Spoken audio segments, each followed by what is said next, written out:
John Ulzheimer is known as one of our nation's most recognized credit experts.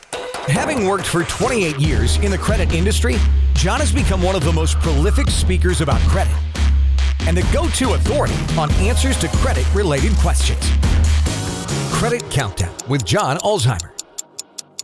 Hello, my name is John Ulzheimer. I'm a consumer credit expert, almost 30 years of experience in the credit industry. I've spent time at FICO, which is the company behind the FICO credit scoring system, and Equifax, which is one of the 3 generally recognized credit reporting agencies in the United States. So today we're going to talk about how credit repair companies work. What do they do?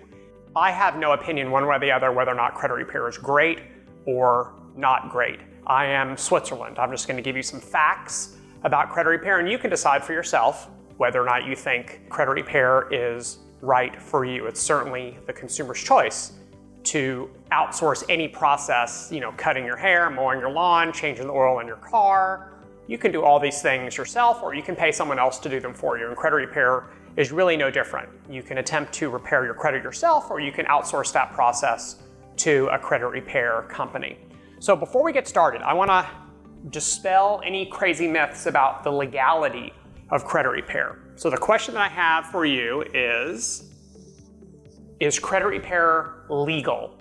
And the answer is, without a doubt, yes. Credit repair is absolutely legal, except for in Georgia, where I live, where it's a misdemeanor to do credit repair. But in every other state, as long as you're following the federal statute called the Credit Repair Organizations Act, or CROA, then credit repair is entirely legal. If you ever read any articles suggesting that credit repair is illegal, that's factually inaccurate. As long as you follow the law, it is absolutely legal. So what is a credit repair organization? Also, in some states, they're referred to as credit service organizations. It's the same thing. CRO, Credit Repair Organization, Credit Service Organization, it's the same thing.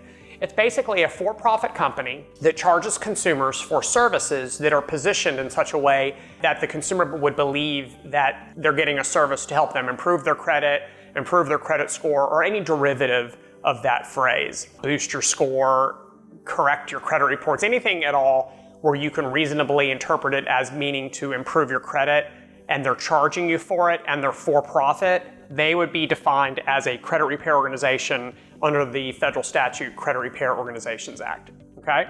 So if you are approached by a company, or you see a company on the internet through their marketing, or if you have a referral from another company and you're asked to provide some sort of a method of payment for services to help you improve your credit, then you're undoubtedly dealing with a credit repair organization. Generally, what credit repair organizations do on behalf of their customers is they will attempt to have information removed from credit reports or corrected on credit reports. You have a wide variety of rights under the Fair Credit Reporting Act, and one of those rights is to challenge information on your credit reports with which you disagree. So things could be negative, they could be positive, you just don't know what they are, the balances could be wrong, the late payments could be wrong, maybe it's not your account. There are a variety of reasons why consumers would generally dispute information on their credit reports.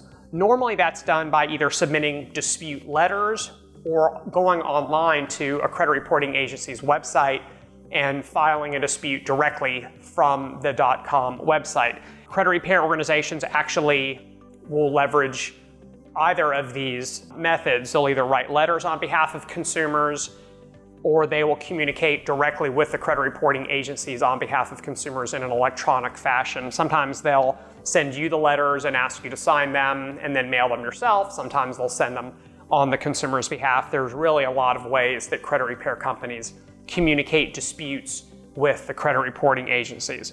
Once they do so, then the credit reporting agencies will generally what's called process or respond to the dispute, and they'll do so by performing an investigation where they will contact the furnishing party of the information that you're disagreeing with, which is usually some sort of a financial services company or a debt collector, and they will ask them to verify the accuracy of the information pursuant to whatever the dispute was. So if the dispute indicates, hey, that's not my account, then they're not going to investigate the balance. If you challenge the balance, they're not going to investigate whether the late payments are correct. So the dispute kind of acts like the point guard, if to use a basketball analogy, the point guard of the dispute and the investigation. Generally, this takes no longer than 30 days. Actually, by law, it can't take any longer than 30 days, although the Credit Reporting Industries Trade Association indicates that disputes take usually a couple of weeks, in some cases much less than that. So 30 days is actually kind of a relic of the Fair Credit Reporting Act of the past, which really predates the, kind of the communication era that we currently live in. There is a cost involved with utilizing a credit repair company. The services are going to vary, $39 a month to $129 a month and everything in between. Some credit repair companies bill on what's called a pay per delete or PPD format, which means they're not going to bill you anything at all until they've got something removed from your credit reports. And once it's been removed, then they will bill you for the service. Or they may charge you a subscription, which means that at the end of every month, they're going to hit your credit card for services rendered during the prior 30 days. So you can certainly find out from the credit repair company which method of billing they use, obviously the cost, they have to disclose all these things, and then you can make the decision for yourself if A, it's worth it to you, or B, which method you want to go with. There are literally thousands of credit repair companies in the United States, and so you really are not lacking from options to choose from. So this is it. This is how credit repair companies work. Again, it's a lightning rod topic. Some people think they're fantastic. Some people think they're terrible. I'm Switzerland. I'll let you make your own decision about that. If you have any comments about credit repair, drop them in the comments section below. I'd love to hear from you. And thank you very much for your time today. Thanks for watching. We'll talk again soon. Have a good one. For more videos and credit tips from John Ulzheimer, go to www.tradelinesupply.com.